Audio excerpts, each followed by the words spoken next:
আমরা আবু সাইদের ঋণ পরিশোধ করার কোনো শক্তি রাখি না, কিন্তু এরপরে আমাদেরকে চেষ্টা করতে হবে সেই ঋণ পরিশোধ করার।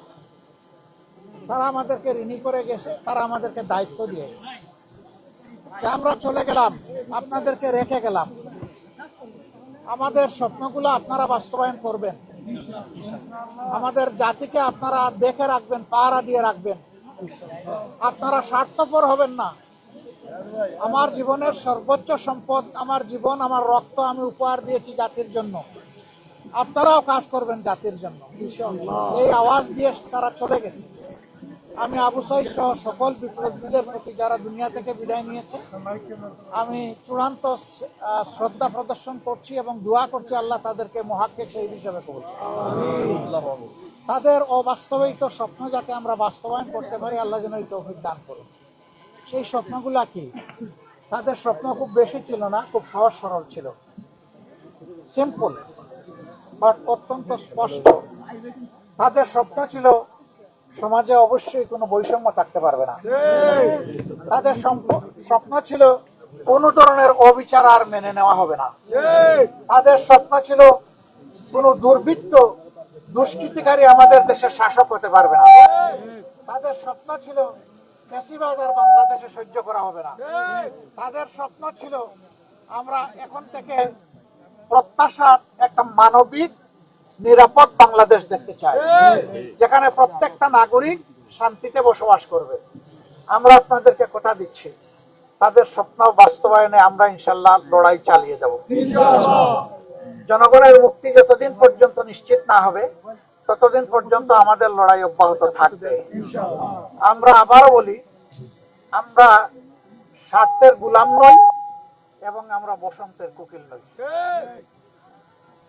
আমরা জনগণকে, এ দেশের মাটিকে আমরা ভালোবাসি। এই জন্য চরম বিপদের সময় আমরা দেশে ছিলাম। আল্লাহ এখনো আমাদেরকে মেহরবানি করে দেশে রেখেছেন। কথা দিচ্ছি, আগামীতে পরিবেশ যাই হোক, আল্লাহ তাআলা আপনাদের সাথেই আমাদেরকে রাখবেন ইনশাআল্লাহ। আমরা দেশ ছেড়ে অন্য কোনো জায়গায় ঠিকানা খুঁজবো না। এখানে আল্লাহ পয়দা করেছেন, আল্লাহ যেন এখানেই আমাদেরকে কবুল করেন। দেশের মানুষের জন্য আমরা কাজ করতে চাই। এই জন্য ইতিমধ্যে দেখেছেন আমরা ঐক্যের ডাক দিয়েছি। আমরা 10টি দল ঐক্যবদ্ধ হয়েছি। এখানে জামাত ইসলামী আছে, এনসিপি আছে, 2টা খেলাফত মজলিস আছে, তারপরে খেলাফত আন্দোলন আছে, এলডিপি আছে, এবি পার্টি আছে, জাগপা আছে, এরকম আরো অনেকেই আছে। আমরা সবাই মিলেমিশে হাত কুলায় একসাথে এক জায়গায় করে আমরা দেশ করতে চাই ইনশাআল্লাহ।